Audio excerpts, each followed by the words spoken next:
interesting to me. So this is the Commonplace book, Commonplace binder. I'm going to set this down now.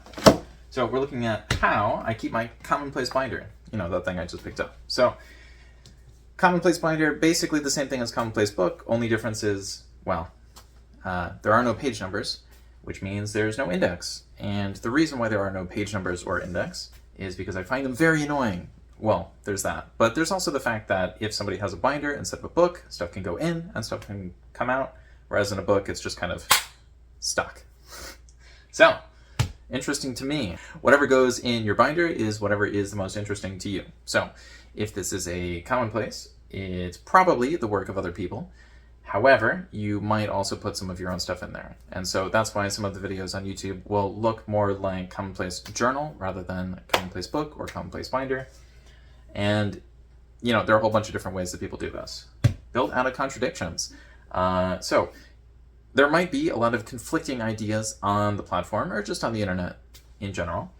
However, this is the sort of thing that is actually built out of contradictions. So, for example, at a university, people used to learn ideas, whereas now they kind of learn technical skills, which is kind of a different thing.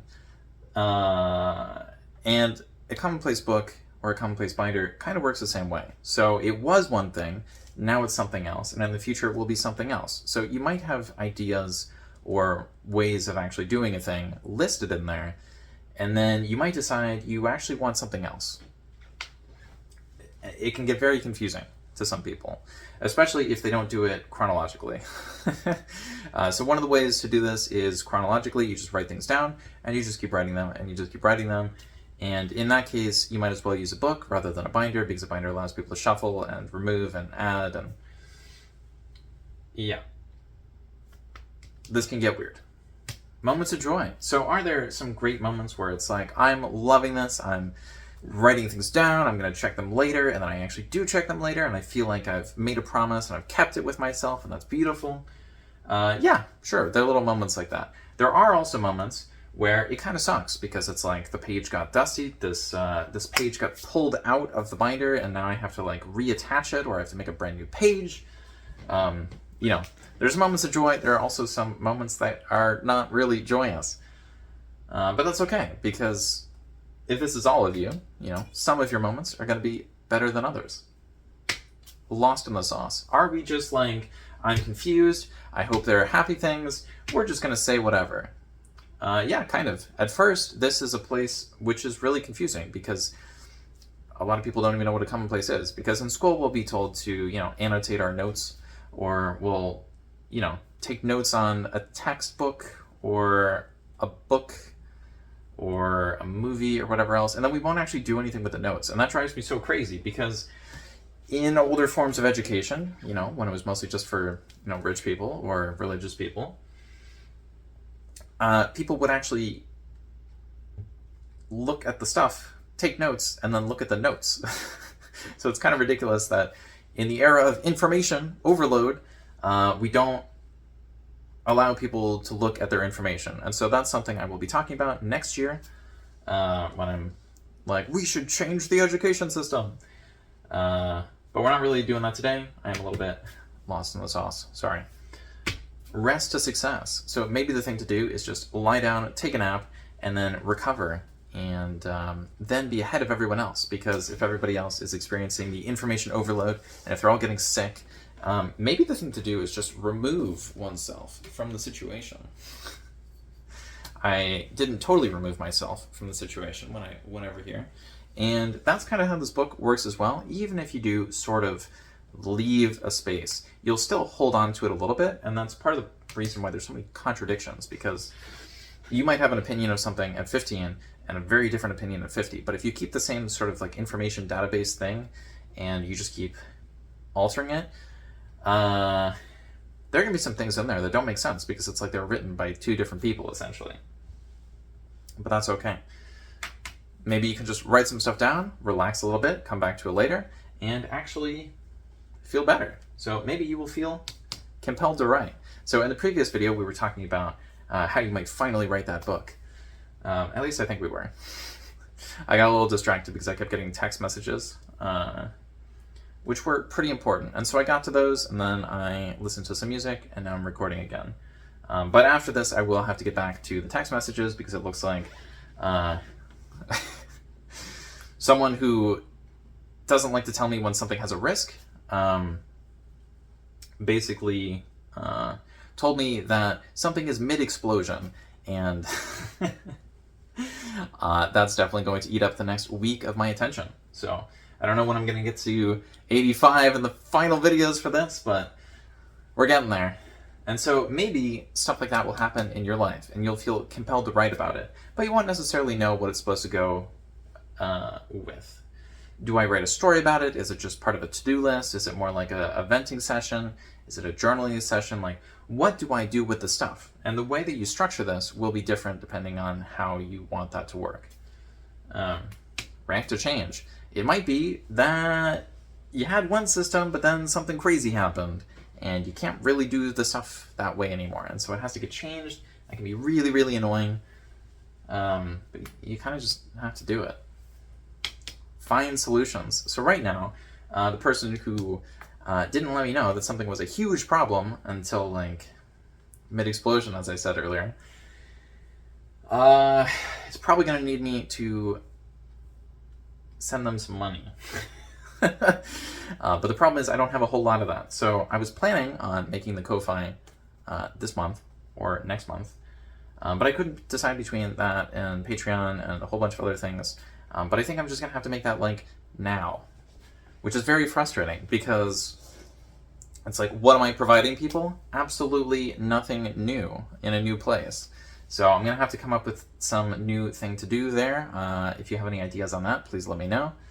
Of course, this video will be coming out, somewhere between August and December, and it is like July right now. So we're going to have to figure this out. Vibes-based reality. Maybe if I just tell everyone everything is fine, it'll be fine. Or maybe I'll just tell people that, I'm trying to find solutions and I need some money now, but like I'll give them an answer later. Yeah, it's all about the vibes, I guess. When everybody else is struggling, they should just fund my lifestyle where I talk to some random stuff. Now I'm getting some sort of ear problem. This is crazy day. Thrill of a fair fight. So one of the great things to write down when I write down stuff is stuff about video games. So I used to play a lot of League of Legends, partially because I got pulled in by all of my friends who played Minecraft, because I had like 20 friends who played Minecraft, and then like 19 of them went to League of Legends, and I was like, I guess I gotta do it.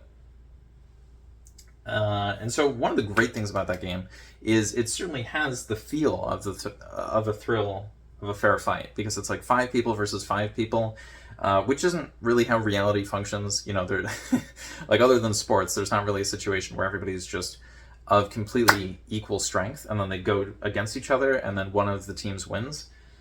That's just not really how life works, as far as I know. But it's great to be able to do that in a video game, because it's like, I've got my stuff, I got my guys, we're going to go get them, and we're going to win. But as exciting as it is to write about that sort of stuff, this is often, a tool to stay organized. So why stay organized? Because you don't want random clutter everywhere. Come on, you know the answer to this one. Does it actually help people stay organized? Well, it does kind of help me stay organized. It also kind of turned into an extra job, basically, which is part of the reason why I should probably find a solution to my financial situation, which is related to the thing I do all the time. So I can actually, maybe one day get a haircut, or more likely have to help out the person who helps me out the most. No extra work. It'd be great to get extra money with no extra work. It'd also be great to stay organized with no extra work. But it feels like we don't really have the opportunity to do those things. So in some ways, having Commonplace Binder is no extra work. If you're already taking notes, you can kind of just take notes in a specific place.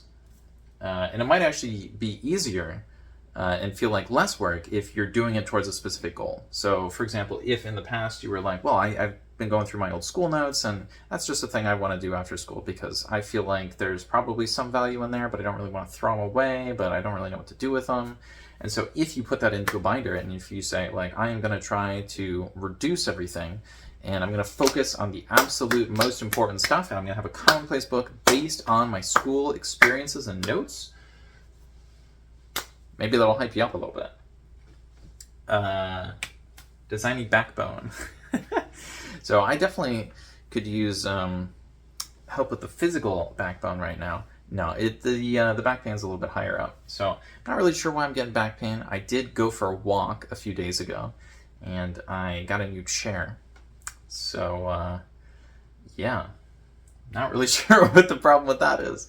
But maybe you're, designing more of like a mental backbone. Maybe having a commonplace binder will help with that. Did it help with that for me? So in some ways it did, in other ways it didn't. And in even more additional ways, it actually made that worse. So one of the reasons why I got worse at stuff is because I just defaulted to using the binder for all of my thinking. Now, this is the problem that people talk about with brain rot and AI, where it's like, we're just going to have the bot do all the thinking. And I was like, I'm going to have the book do all the thinking, which is, the same problem, but like a lower level of tech. It's not like the worst case scenario, but it has caused me some problems. Now, it has also been very helpful in designing Backbone because I'll just, be reinforcing whatever my ideas are over and over and over again. And if I keep looking at them, I'm going to believe that even more. So it is a little bit of creating my own echo chamber and then being like, that is the fact. Yeah. So it can be a little weird. Map out your future. So what am I going to be doing in the future? 2025 is the rest of this 100 video playlist. 2026 is planned on being the education year where I talk about my plans and ideas for education. I've been thinking maybe it'd be good to have some of the videos address like a specific audience, like this video is for this group of people, and this video is for this other group of people. And if I could specifically target like a bunch of like one would be for micro schools, another one would be for homeschoolers, another one would be for a local university, another one would be for like a content creator, another one would be for some politician. Like maybe what I have to do is I just have to make them like ultra specific and then hope that fans of the person or group latch onto it, because there's no material for this except this video, so maybe I should check that out. Except I think I'm just going to do more of a general thing, and we're going to focus more on just getting the stuff done, because it can be very difficult to get the stuff done. So you can map out your future all you want, but you are probably going to have to like focus on food, water, and shelter at some point. And it is great to have the big galaxy brain ideas that get someone all the way to their goal and beyond it and solve all of the problems. But you definitely are going to have to blast your way through at some point, which I'm really feeling it right now. In the 80s, it's like we got to get to the 90s and we got to get that 100th video, and we're gonna get it done. Peer review. So one of the great things about having a Commonplace binder, as opposed to having all the thoughts in my head, is that I can actually talk to people about it, because I have words that go with the words. So just like how when people have a dream or when they're in the shower and they've got this thought and they're like, this is going to be great, and they never actually write it down, it can feel like the thoughts in one's head are much better than the thoughts on paper. But once the stuff is all on paper, it's right there. And it might not be explained properly, it might not be explained thoroughly, like there might just be a lot of detail that is missing, which provides all the context necessary. But the peer review is impossible if all the ideas are only in the head. And it's probably better to have them in the head and on the paper, but sometimes I end up with only in my head or only on the paper. Back to basics. Remember, food, water, shelter. Also, if you're working on the binder, what do you need? You need a binder. Sorry, my light source is just turned off. So you get your binder. In it, you're going to have rings, which means you need to hole punch the paper. Obviously, you will need paper. If you don't hole punch the paper, maybe you can slide it into a little sheet. normally like a clear plastic thing, so that way people can see the thing, but they don't have to damage it. That can be really good for important documents. The only problem is they will stick out the side. This is not plastic, obviously. This is just the sheet of paper I use to prep whatever video I'm working on. And so after that, I'll put it in a specific location in the binder. It's just an easy way for me to page to it. Yeah, so the basics: have a binder which has rings, and then you put the paper in the rings, and you have a contents page because there's no index or page numbers, and then for additional help, you just have tabs at the top. I organize everything into different categories based on whatever I'm working on. I also add the month and the year, so that way, it's month, year, subject, and it's just pretty easy to figure out what I'm working on and when I was working on it. Waste to wealth. So maybe you're going to use a waste book, which is kind of like a brain dump, except it's just like a book where you just throw your random stuff, and the ideas waste away. They never get looked at. But they are also kind of trash most of the time.